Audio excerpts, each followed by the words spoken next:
ఇవ్వాలి ఇవ్వాలి అందరికీ సభ్యత్వాలు ఇవ్వాలి ఇవ్వాలి అందరికీ సభ్యత్వాలు ఇవ్వాలి ఇవ్వాలి సభ్యత్వాలు అందరికీ ప్రెస్ క్లబ్ జోహార్ బిఆర్ అంబేద్కర్.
ప్రెస్ క్లబ్ అందరిది, ఏ జర్నలిస్ట్ సంఘానికి సంబంధం లేదు.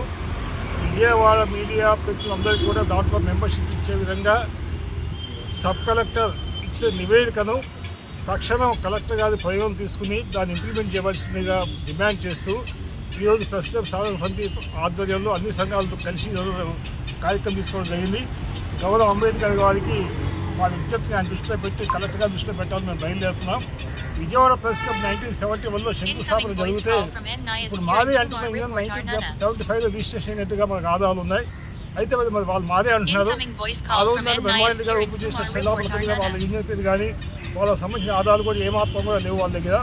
అదేవిధంగా 1990లో ఫస్ట్ రోజు కూడా చంద్రబాబు నాయుడు హయాంలో శంకుస్థాపన జరిగింది. ఆ శిలాపలకం కూడా ఎక్కడ కూడా ఏపీ డివిజన్ మాదే అంటున్నారు కాబట్టి ఎక్కడ కూడా వాళ్ళు లేవు. ఏదేమైనా విజయవాడ వాళ్ళ దగ్గర ఏ రకమైన ఆధారాలు లేవు కాబట్టి విజయవాడ ప్రెస్ క్లబ్ విజయవాడలో ఉన్న మీడియా మిత్రులందరికీ అదే డిమాండ్ మేము ముందుకు సాగుతున్నాం. ఒకటే అర్థం చేస్తున్నాం, మీరు విజయవాడ ప్రెస్ మీద విజయవాడ ప్రెస్ క్లబ్ వచ్చే ఆదాయాన్ని విజయవాడ పాత్రికేయులు సంపాదిస్తూ విజయవాడ జర్నలిస్ట్ సంక్షేమాన్ని మరిచి మీ సొంత అవసరాలకి మీ యూనియన్ అవసరాలు వాడుకుంటున్నారు. మా డైరీలో మేము రాసుకున్నాం అంటున్నారు. మీ యూనియన్ పుట్టింది మీ డైరీలో మీరు రాసుకుని మా డైరీలో మీరు రాస్తే అధికారులు చలవని అవుతుందా? మీ దగ్గర మీరు 1970 వరకు ముందుకు ఉన్నట్టు మీరు ఏమైనా రికార్డులు ఉన్నాయా? లేదు. మీరు ఏమైనా నిజాయితీగా ఏమైనా ప్రెస్ క్లబ్ నడుపుతారా? పూర్తిగా ప్రభుత్వ డబ్బులు ఎగ్గొడుతున్నారు, ప్రభుత్వాన్ని మోసం చేస్తున్నారు. విజయవాడలో ఉన్న మీడియా మిత్రులే కాదు ప్రభుత్వాన్ని కూడా మోసం చేస్తూ ఆ నిన్నని ఆ చెడ్డపోయింది విజయవాడలో మీడియా మిత్రులు పడేస్తున్నారు. విజయవాడ ప్రెస్ క్లబ్ డబ్బులు ఎగ్గొట్టినట్టు ఎవరు బాధ్యులు? ఎవరికి వస్తుందో చెడ్డపోయేది కనీసం మీరు ఆలోచించండి. మీడియా విజయవాడలో మిత్రులకు వస్తుంది. విజయవాడ మీద ఉన్న మీడియా మిత్రులు సంపాదన చేస్తూ మా యూనియన్ అంటే ఎలా చలవని అవుతుంది? 1971లో శిలాపలకం వేస్తే ఈ 2018లో మీ ప్రెస్ క్లబ్ యూనియన్ అనుబంధం అని చెప్పి మీరు రిజిస్ట్రేషన్ చేసుకుంటే అది ఎలా చలమని అవుతుంది? మీరే మీ ఇంతతో మీరు ఆలోచించి చెప్పాలి. ఎలా చలమని అవుతుంది? 2018 మెమోలో మీరు రిజిస్ట్రేషన్ చేసుకుని మా యూనియన్ అంటే చలమని అవుతుందా? ఇది సాధ్యమేనా? దయచేసి ఆలోచించండి. అధికారులకు కూడా మేము చెప్పే విన్నపం అవుతాయి. దాదాపు 2 సంవత్సరాలు ఇది సబ్ కలెక్టర్గా స్పష్టమైన నివేదిక ఇచ్చింది. విజయవాడ జర్నలిస్టులు కలెక్టర్ గారు న్యాయం చేస్తారు. కలెక్టర్ గారు గొప్పగా విజయవాడలో ఉన్న 1500 మంది జర్నలిస్టులు న్యాయం చేసే విధంగా నిర్ణయం తీసుకుంటారని ఆలోచనతో మేము చాలా సహనంగా చాలా ఓపికగా శాంతియుతంగా మా డిమాండ్ని అధికారుల దృష్టికి తీసుకెళ్లే ప్రయత్నం చేస్తున్నాం. దయచేసి అధికారులు పాజిటివ్గా ఆలోచించమని కలెక్టర్ గారు ఏదైతే మీ డివిజనల్ మేజిస్ట్రేట్ ఇచ్చారో ఆ నివేదికను పరిగణన తీసుకోండి. మా డిమాండ్ కాదు, డిమాండ్ మీరు తీసుకోవద్దు. మీ సబ్ కలెక్టర్ కాదు, మీ డివిజనల్ మేజిస్ట్రేట్గా ఇచ్చిన నివేదికను పరిగణన తీసుకుని విజయవాడ సబ్ క్లబ్ని విజయవాడ ప్రెస్ క్లబ్ని అందరూ ప్రెస్ క్లబ్గా మార్చాల్సిన కలెక్టర్ గారు నిర్వహిస్తాం. దయచేసి కలెక్టర్ గారు ప్రథమం చేసుకోవాలి. లేకపోతే ఆందోళన ఉధృతి చేసిన బాధ్యత వస్తే బయటికి దానికి అధికారుల బాధ్యత వహించవలసిందిగా అందరికీ తెలియజేస్తున్నాం. Thank you. మార్చాలి, వెంటనే యూనియన్ బోర్డును తీసేయాలి. మా ప్రధానమైన డిమాండ్లు విజయవాడలో ఉన్న ప్రతి ఒక్క జర్నలిస్టు కూడా సభ్యత్వం కల్పించాలి, పారదర్శకంగా ఎన్నిక నిర్వహించాలి. యూనియన్ అత్యంగా ఎవరైతే అందులో ఎన్నికబడతారో వాళ్ళే అక్కడ అధ్యక్షులుగా ఉండాలనేది మా ప్రధాన డిమాండ్. ప్రతి ఒక్క యూనియన్కి ప్రతి ఒక్క జర్నలిస్ట్ ఏ కార్యక్రమం చేస్తున్నా ప్రెస్ క్లబ్ ఇవ్వాలనేది మా ప్రధాన డిమాండ్. దీనికి అందరూ కలిసి రావాలి, ఇది యూనియన్ అత్యధికంగా రావాలనేది మా యొక్క విన్నపం. దీని ఒక విజయవాడలో జర్నలిస్ట్ అందరూ గ్రహించి ఈ కార్యక్రమాన్ని మరింత జయప్రదం చేసేందుకు రావాలి. ఇప్పటికైనా ఏపీడబ్ల్యూజే నాయకులు పద్ధతి మార్చుకోకపోతే మాత్రం తీవ్రమైన పరిణామాలను ఎదుర్కొంటారు. రాబోయే రోజుల్లో ఉద్యమాన్ని మరింత తీవ్రతం చేస్తామని హెచ్చరిస్తున్నాం. నమస్తే అండి. ఈరోజు విజయవాడలో జరుగుతున్నటువంటి ఈ నిరసనని జర్నలిస్టులు అందరూ ఐక్యంగా సమర్థించాలని కోరుకుంటూ, ముఖ్యంగా ప్రెస్ క్లబ్ ఒక యూనియన్ చేతిలో అన్యాయకాంతం అయిపోయి ఉంది. ఆ యూనియన్ అన్యాయకాంతం చేతుల్లో నుంచి బయటకు వచ్చి యూనియన్లకి అతీతంగా సభ్యత్వాలు ఇచ్చి అందరు ప్రెస్ క్లబ్ చేయాలని చెప్పి మేము కోరుకుంటున్నాం. అలాగే సబ్ కలెక్టర్ గారు ఇచ్చిన నివేదిక ఏదైతే ఉందో దాన్ని కలెక్టర్ గారు మంచి మనసు దాన్ని పరిశీలించి దాన్ని అమలు చేయాల్సిందిగా కోరుకుంటున్నాం. అలాగే విజయవాడలో ఉన్న జర్నలిస్టులు కూడా ఆలోచన చేయాలి. ఒక యూనియన్ కింద ప్రెస్ క్లబ్ ఉండిపోవడం ఏంటనేది అందరికీ కూడా అర్థం కావాలి. వాళ్ళొక్కళ్ళే ఉండి వేరే యూనియన్ సభ్యులు కానీ, వేరే పత్రికల వాళ్ళు కానీ, వేరే చిన్న పత్రికలు పెద్ద పత్రికలు ఎవరైనా కూడా వాళ్ళ సభ్యత్వం ఉన్న వాళ్ళు మాత్రమే లోనకు రానిస్తారు. వేరే వాళ్ళు ఎవరినే లోనకు రానివ్వకుండా వాళ్ళు కట్టుదిట్టం చేయడం అనేది దుర్మార్గమైన చర్య. దీన్ని మేము ముఖ్యకంతంతో ఖండిస్తున్నాం. విజయవాడ జర్నలిస్టులు అందరూ కూడా ఐక్యంతో 1500 మంది జర్నలిస్టులు ఉన్నారు. ఉన్న వాళ్ళు 1500 ఎక్కిడేషన్ జర్నలిస్టులు కాకుండా ఇంకా 2000 మంది ఐడి కార్డులు ఉన్న వాళ్ళు ఉన్నటువంటి వీళ్ళు కూడా ఉన్నారు. అలాగే వీళ్ళందరినీ కూడా కన్సిడర్ చేయాలి. ఖచ్చితంగా యూనియన్లోకి ఆ ప్రెస్ క్లబ్లోకి తీసుకోవాలి. వాళ్ళ డిమాండ్లు కూడా వాళ్ళ కోరికలు ఉంటాయి, వాళ్ళ బాధలు ఉంటాయి. వాళ్ళ ప్రెస్ మీట్లు ఇప్పుడు విజయవాడ ప్రెస్ క్లబ్లో ప్రెస్ మీట్ పెడుతున్నారంటే ప్రెస్ వాళ్ళు అందరూ వస్తారని అనుకుంటారు, కానీ అక్కడ అలా జరగట్లేదు. ఒకే యూనియన్ సభ్యులు మాత్రమే అక్కడ అటెండ్ అవుతున్నారు. ప్రతిమానం బయట ఉండిపోవాల్సి వస్తుంది.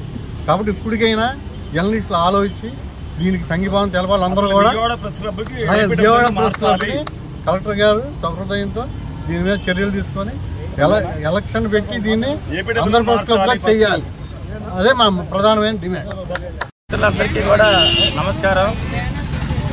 విజయవాడ ప్రెస్ క్లబ్ సాధన సమితి గత 2 సంవత్సరాలుగా ప్రెస్ క్లబ్లో అందరికీ సభ్యత్వం కావాలనేటటువంటి ప్రధానమైన డిమాండ్తో మరి శాంతియుతంగా అందరికీ అధికారులందరికీ కూడా విజ్ఞాపన పత్రాలు ఇస్తూ శాంతియుతంగా మరి నిరసన తెలియజేస్తూ ఉన్నారు. ప్రెస్ క్లబ్ అనేది ఏ యూనియన్కి కూడా ఎక్కడా కూడా కేటాయించింది కాదు. ప్రెస్ క్లబ్ అనేటటువంటిది జర్నలిస్టులు, అక్రిడేటెడ్ జర్నలిస్టులు కానీ సీనియర్ జర్నలిస్టులుగా ఉన్నటువంటి పాత్రికేయులందరికీ సంబంధించిన అది క్లబ్బు. దాంట్లో ఫ్యామిలీస్ కూడా రిక్రియేషన్ కోసం వస్తాయి, పిల్లలు వస్తారు, వైఫ్స్ వస్తారు, జర్నలిస్టులు కూడా సాయంత్రం పూట కొంచెంసేపు అక్కడ ఏదో కాలక్షేపం కోసం వస్తారు తప్ప అదేమి దందాలు చేసుకునేది కాదు. ఇక్కడ అడిగే ప్రధానమైన డిమాండ్ సభ్యత్వం కల్పించమని. సబ్ కలెక్టర్ గారు కూడా దాన్ని సామరస్యంగా పరిశీలించి దాని మీద నివేదిక ఇచ్చారు. దాన్ని కలెక్టర్ గారు అమలు చేయాలని మేము ఆయన్ని వినమ్రపూర్వకంగా మేము కోరుతున్నాం. ముఖ్యంగా ఏంటంటే ఇక్కడ మేము గొడవలు చేయడానికి కానీ, ధర్నాలు చేయడానికి కానీ, నిరసనలు చేయడానికి కాదు. మా ఆవేదన ఒకటే, మా యొక్క నినాదం ఒకటే. Press club, Vijayawada press club అనేది అందరిది. జర్నలిస్ట్ అక్రిడేషన్ కార్డు ఉన్న ప్రతి ఒక్కరికి కూడా దాంట్లో సభ్యత్వం ఇవ్వాలి. కేవలం ఏపీడబ్ల్యూజే వాళ్ళు మాత్రమే యూనియన్ ఆఫీస్గా చెప్తున్నారు. యూనియన్ ఆఫీస్ అయితే దయచేసి మిత్రులారా మీరు వేరే దగ్గర యూనియన్ ఆఫీస్ పెట్టుకోండి. అక్కడ అందరికీ కూడా మీరు సభ్యత్వాలు ఓపెన్ చేయమని మేము ఓపెన్గా ఇక్కడి నుంచి మీకు రిక్వెస్ట్ చేస్తున్నాం. మా రిక్వెస్ట్ ఎంతోమంది అధికారులు కూడా చెప్పారు, మంత్రి గారు కూడా చెప్పారు, సామరస్యంగా పరిష్కారం చేసుకోండి, కూర్చొని మాట్లాడుకోమండి అని చెప్పారు. ఇంతవరకు మీరు కూర్చొని మాట్లాడడానికి మీకు సమయం కానీ లేకపోతే మీకు ఎటువంటి అవకాశం కానీ మీకు లేదు. ప్రెస్ క్లబ్లో కూర్చొని మీ యొక్క వ్యవహారాలు మీరు నడుపుకుంటున్నారు, మేము దాన్ని కాదనడం లేదు. జర్నలిస్టులందరికీ కూడా మీరు వెంటనే మెంబర్షిప్ ఓపెన్ చేయాలి. మెంబర్షిప్ ఓపెన్ చేసిన తర్వాత సామరస్యంగా అందరం కలిసికట్టుగా మీరు మాతో మేము మీతో అందరం కలిసి మనందరం కలిసి విజయవాడ ప్రెస్ క్లబ్ యొక్క పేరు ప్రతిష్టలు నిలబెడదామని సందర్భంగా కోరుతున్నాం. నా పేరు మేడవరపు రంగనాయకులు, తెలుగు జర్నలిస్టుల సంక్షేమ సంఘం రాష్ట్ర అధ్యక్షులు.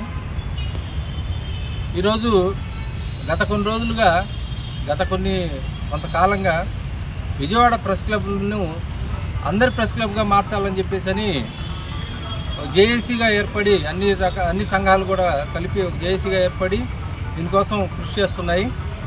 అయితే అధికారులు కానీ ప్రజాప్రతినిధులు కానీ దాన్ని పట్టించుకున్న పాపను పోవట్లేదు. ఏదో మొక్కుబడిగా చర్యలు తీసుకుంటున్నారు తప్ప సరైన నిర్ణయం తీసుకొని దాన్ని న్యాయం చేసే పరిస్థితి కనిపించట్లేదు. సో అందులో భాగంగా ఈరోజు కూడా మళ్ళీ కలెక్టర్ గారిని కలిసి గతంలో సబ్ కలెక్టర్ గారు ఇచ్చినటువంటి నివేదికను అమలు చేయాలని చెప్పేసి ఈ ప్రెస్ క్లబ్లో అందరికి కూడా మెంబర్షిప్ ఇచ్చి అందరికీ అంటే యూనియన్లు అనేవి 100 ఉండొచ్చు, కానీ ప్రెస్ క్లబ్ అనేది ఒకటే ఉంటుంది ఎక్కడైనా. సో ఆ ప్రెస్ క్లబ్లో యూనియన్లకు అతీతంగా ప్రతి ఒక్కళ్ళకి కూడా, జర్నలిస్టులు అయిన ప్రతి ఒక్కళ్ళకి కూడా మెంబర్షిప్ ఇవ్వాల్సిన అవసరం ఉంటుంది. దాన్నే ప్రెస్ క్లబ్ అంటారు. అలాంటిది ఒక యూనియన్ కబంధాస్తాల్లో ఉండిపోయి అది ప్రెస్ క్లబ్ ఒకరిది అవటం శోచనీయం. అలాంటి పరిస్థితుల్లో ఇప్పుడు మిగతా యూనియన్ల తరపు నుంచి కానీ లేదంటే ఏదన్నా జర్నలిస్టుల సమస్యలైనా అందులో మాట్లాడాలన్నా చేయాలన్నా పర్మిషన్ కూడా ఇచ్చే పరిస్థితి లేదు. వాళ్ళు మా యూనియన్ వాళ్ళు తప్ప మిగతా వాళ్ళు ప్రెస్ మీట్లు కూడా పెట్టడానికి వీలు లేదని బహిరంగంగా చెప్పే పరిస్థితి వచ్చింది. సో ఇది బాధాకరం. ఇలాంటి పరిస్థితి జర్నలిస్టులకి రాకూడదు. సో అందుకోసం తక్షణం వీళ్ళు ప్రభుత్వం కానీ, కలెక్టర్ గారు కానీ, మంత్రులు కానీ, ప్రజాప్రతినిధులు దాని మీద వెంటనే చర్యలు తీసుకోవాలని, దానిపైన క్షేత్రస్థాయిలో విచారణ జరిపించి చర్యలు తీసుకోవాలని చెప్పేసి నేను డిమాండ్ చేస్తున్నాను. నా పేరు కాకుమోహన్ వెంకటవేణు, రాష్ట్ర అధ్యక్షులు ఆంధ్రప్రదేశ్ జర్నలిస్టుల యూనియన్ ఏపీజేయు. ముఖ్యంగా ఈరోజు ఎన్టీఆర్ జిల్లా కలెక్టర్ గారిని ఈ గ్రీవెన్స్లో కలవడం జరిగింది. దీని ప్రధాన ఉద్దేశం ఏంటంటే విజయవాడ ప్రెస్ క్లబ్ సాధనా సమితి జేఏసీ ఆధ్వర్యంలో సుమారుగా 20 యూనియన్లు ఈరోజు కలెక్టర్ గారిని కలవడం జరిగింది. ముఖ్యంగా మా యొక్క మెయిన్ డిమాండ్ ఏంటంటే విజయవాడ పరిధిలో ఉన్నటువంటి ప్రతి ఒక్కరికి కూడా విజయవాడ ప్రెస్ క్లబ్లో మెంబర్షిప్ ఇవ్వవలసిందే అనేది ప్రధానమైనటువంటి డిమాండ్ని మేము ఆల్రెడీ గత 4-5 సంవత్సరాల నుంచి పోరాటం అయితే చేస్తున్నాము. ఇది ఏపీడబ్ల్యూజే అనేటువంటి ఒక యూనియన్ కబంధ హస్తాల్లో ప్రెస్ క్లబ్ నడుస్తుంది. లక్షలాది రూపాయలు ప్రతి సంవత్సరం వసూలు చేయడం జరుగుతుంది. అట్లాగే ఈ రోజు వరకు గవర్నమెంట్ ఆఫ్ ఆంధ్రప్రదేశ్కి సుమారుగా 2 కోట్లు పైబడి గవర్నమెంట్ ఆఫ్ ఆంధ్రప్రదేశ్ వివిధ శాఖల నుంచి నోటీసులు అందుకోవడం జరిగింది. అది కాకుండా ఇది కేవలం 10 సంవత్సరాలు, ఇంకా దాని తర్వాత 10 సంవత్సరాల తర్వాత కలిపితే ఇంకొక 2 కోట్లు, అంటే సుమారుగా 4 కోట్ల వరకు ఏపీడబ్ల్యూజే వాళ్ళు గవర్నమెంట్కి బాకీ ఉన్నారు. ఇవి తక్షణమే రికవరీ చేయాల్సిన బాధ్యత అయితే ప్రస్తుతం కలెక్టర్ గారి మీద ఉందని చెప్పేసి ఈ సందర్భంగా తెలియజేస్తూ, ఏదైతే తక్షణమే మా యొక్క వినతిని కలెక్టర్ గారు స్వీకరించి విజయవాడ జిల్లా పరిధిలో ఉన్నటువంటి అందరికీ కూడా, అందరు జర్నలిస్టులకు కూడాను ఈ యొక్క ప్రెస్ క్లబ్లో మెంబర్షిప్లు ఇచ్చి తక్షణమే ఎన్నికలు నిర్వహించి అందరి ప్రెస్ క్లబ్గా మార్చి న్యాయం చేయాలని చెప్పేసి జిల్లా కలెక్టర్ గారికి వినతి పత్రం ఇవ్వడం జరిగింది. నా పేరు రామకృష్ణ, నేను Indian federation working journalist of trade union Andhra Pradesh state ప్రెసిడెంట్ని. సోదరులు ఇప్పుడు చాలా విషయాలు చాలామంది యూనియన్ ఆధ్వర్యంలో, మన జేఏసీ ఆధ్వర్యంలో ఈరోజు విజయవాడ ప్రెస్ క్లబ్ సంఘటన మీద మేము కలెక్టర్ గారిని కలిసి ఒక మెమోరాండం ఇవ్వడం జరిగింది.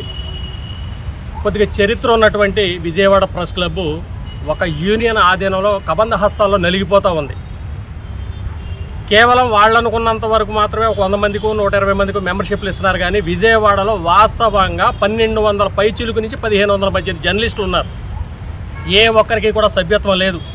ఒకవేళ వాళ్ళ యూనియన్కి సంబంధం లేనటువంటి వ్యక్తులకి ఆ పరిసరాల్లోకి వెళ్తే మీరు ఈ పరిసరాల్లోకి ఎందుకు వచ్చారనే పరిస్థితి కూడా వాళ్ళు అడుగుతున్నారు, జరుగుతుంది కూడా వ్యవహారం. అయితే వాళ్ళ ఆధీనంలో పెట్టుకుని సభ్యత్వాలు ఇవ్వకుండా ఇవాళ ఇందాక పెద్ద ఆయన చెప్పినట్టు శ్రీరామ్ యాదవ్ గారు చెప్పినట్టు 4 కోట్ల రూపాయల పైచీలుకు ఎవరి ఖాతాలోకి వెళ్ళినాయి? ప్రెస్ క్లబ్ ఆధీనంలో పెట్టుకుని యూనియన్లు చాలా ఉన్నాయి. మీరు ఒక యూనియన్ ఆధీనంలోనే పెట్టుకుంటున్నారు. ప్రెస్ క్లబ్ అండర్లో పెట్టుకుని ఫండింగ్ తీసుకుని ఒక యూనియన్ ఆధీనంలోనే మీరు రిసిట్లు ఇవ్వడం జరుగుతుంది. అది కాదు కావాల్సింది. మాకేంటంటే జేఏసీ ఆధ్వర్యంలో అందరికీ కూడా విజయవాడలో ఉన్నటువంటి జర్నలిస్ట్ అందరికీ కూడా దాంట్లో ప్రెస్ క్లబ్లో సభ్యత్వం కల్పించి జేఏసీ ఆధ్వర్యంలో ఆ ప్రభుత్వాన్ని కూడా మేము అడుగుతున్నాం కలెక్టర్ గారిని. అది మీరు స్వాధీనం చేసుకుని అప్పులు ఉన్నది, బకాయిలు ఉన్నది, అయినా కానీ దాన్ని అలా ఎందుకు వదిలేస్తున్నారు? దాన్ని స్వాధీనం చేసుకుని మా అందరికీ కలిపి న్యాయం చేయమని అనుకుంటున్నాం. ఇదే విషయాన్ని రేపు మా కార్యాచరణ ఒకవేళ చర్యలు తీసుకోకపోతే కనుక మేము తదుపరి చర్యలు తీసుకోవడానికి కూడా జేఏసీ ఆధ్వర్యంలో ముందుకెళ్తానికి సిద్ధంగా ఉన్నాం. అందరూ కూడా సోదరులందరూ కూడా సమైక్యంగానే ఉన్నాం. దీన్ని ఎంతవరకైనా పోరాటం చేయడానికి మేము సిద్ధంగా ఉన్నాం.